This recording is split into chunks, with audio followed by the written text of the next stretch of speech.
एक प्रेरणा ही होती है जो किसी भी व्यक्ति को सफल बनाने में महत्वपूर्ण भूमिका निभाती है। आइए आपको छत्तीसगढ़ के आईएएस अधिकारी और कांकेर जिले के कलेक्टर नीलेश महादेव क्षीरसागर के वो संस्मरण सुनाते हैं जिनसे प्रेरित होकर वे सफल हुए। कांकेर जिले में शिक्षकों के एक कार्यक्रम में उन्होंने शिक्षकों को कभी नहीं भूलने वाला अपना वो संस्मरण सुनाया जब स्कूल में बैठने के लिए शिक्षक ने उन्हें एक झापड़ मारा था। आप भी सुनिए फिर क्या हुआ। लेकिन मैं बिल्कुल गर्व के साथ ये भी कहना चाहता हूँ कि मुझे विदाउट मेरे माता पिताजी ने पूरे सर्विस के समय कभी भी छुट्टी ली होगी विदाउट परमिशन, वो कभी छुट्टी नहीं लिए थे। और शायद हर एजुकेशन ईयर का पहला अगर दिन है तो उसके लिए बिल्कुल समय पे हमेशा जाते थे, तो उसी के उनके संस्कार थे। तो मैं ये बात वही दोहराना चाह रहा था। तो मुझे बहुत बार जिला पंचायत भेजा दिया जाता था, कोई भी उनके कागज होते थे तो मेरे माता पिताजी कहते थे कि जाओ वहाँ वो कागज देके आ जाना।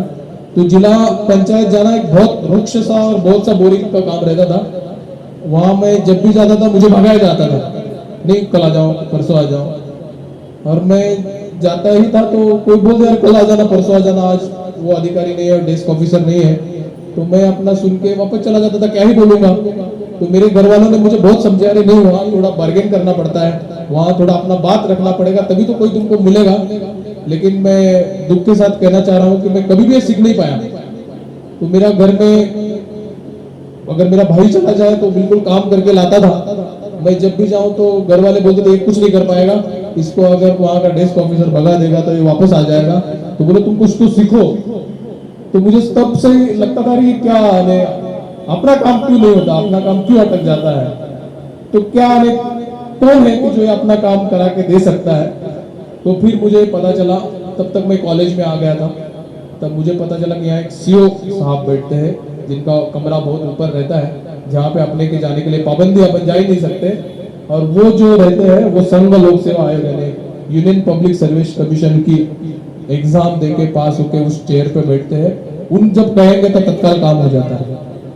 तब फिर मेरे दिमाग में कहाँ पे स्पार्क जमा कि ये इस जगह पे मुझे भी बैठना चाहिए या मुझे इस एग्जाम को कम से कम देना तो चाहिए। तो मैंने बाद में फिर यूपीएससी की बहुत मेहनत लेके परिश्रम के जैसे अभी बताया जा रहा था कि 8 से शाम को 8 बजे तक लगभग 3-4 साल पहले, यानी मैं यहाँ कहना कह दूं कि नहीं मैं कुछ तो किया नहीं, मैं गया एग्जाम दिया, पहला अटेम्प्ट में एमपीएससी में डिप्टी कलेक्टर बना या पहला अटेम्प्ट में आईएएस बना, तो गलत बात है। मैं 3-4 साल बहुत घोर यानी बहुत मेहनत करके दिन रात पढ़ाई करते थे हम ऐसे लाइब्रेरी में, और वहाँ हमारे दोस्त भी थे, उनके साथ हम तैयारी करते थे। फिर जो मेहनत की उसके कारण आज मैं इस जगह पे हूँ।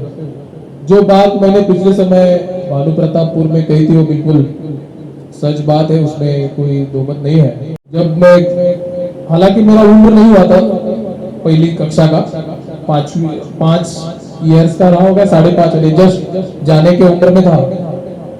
और पता नहीं यहाँ पे उसी तरह का एडमिशन होता था नहीं था, इसे हाथ ऊपर से कान तक आता है कि नहीं आता है, उस तरह का पुणे साइड में उस समय एडमिशन होता था। आप लोगों को वैसे एडमिशन हुआ था तो हमारा भी वैसे एडमिशन होता था 1990s में, 90 में। तो मेरा कान पे हाथ तो जा नहीं रहा था, फिर भी मुझे बताया जा रहा था कि आप कक्षा में बैठो।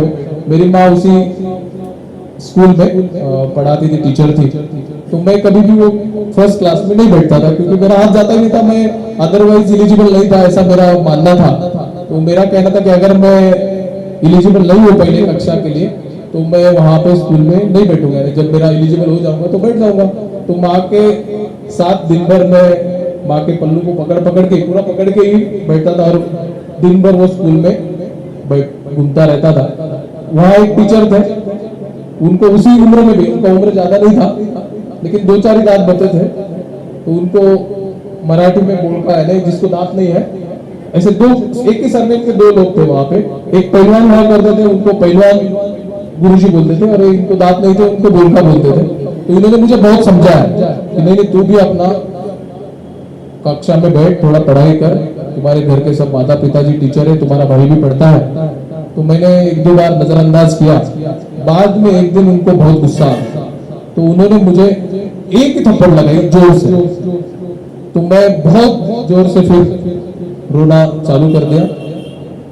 फिर मुझे बहुत सारे बाकी टीचर समझाने आ गए, अरे वो बहुत डेंजर टीचर है, तुम क्यों उनके इतनी दिन बात सुने नहीं, अब तुम बिल्कुल चुपचाप अपना स्कूल में जाके बैठ और कक्षा में अपनी पढ़ाई पे ध्यान दे।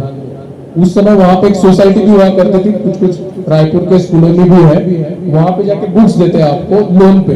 तो फिर मुझे लेके गए, मुझे बोले कि तुमको क्या क्या चाहिए। वहां फिर मैंने बहुत सारे स्केल्स, बुक्स, सब नोटबुक्स ले लिया, एक बैग्स भी मुझे दिया गया। और तब से मैं फिर वो कक्षा में बैठना प्रारंभ कर लिया फर्स्ट स्टैंडर्ड में। हालांकि मैं एलिजिबल नहीं था। जब मैं बाद में उनके डर के कारण मैं कभी कक्षा के बाहर भी नहीं आता था, और उनके वो मेरे घर में भी बाद में भी, क्योंकि मैं शिक्षक परिवार से ही था, तो मिलने वगैरह आते थे तो वो दिखते थे तो मैं छुप जाता था। लेकिन उनके कारण मुझे दूसरे स्कूल में जाने के बाद भी मैं डरता था कि नहीं हमने कक्षा में बैठना चाहिए, ठीक से ध्यान देना चाहिए। तो जब मैं बाद में कलेक्टर बना, IAS पास होके बना, तो फिर उनको मिलने भी गया था। तो वो फिर मजाक में सभी उनके जो दोस्त यार है या उनके जो साथ के टीचर्स है उनको आज भी बोलते रहते हैं कि देखो मैंने एक ही थप्पड़ मारा था, एक थप्पड़ से वो कभी रुका नहीं, डायरेक्ट कलेक्टर बन गया। ये कथा मैंने कही थी। लेकिन अब समय बदल गया है, तो पहली शिकायत हमारे पास आ जाएगी, हम भी आपको बचा नहीं पाएंगे, हमको भी आप पे ऊपर कार्रवाई करना पड़ेगा।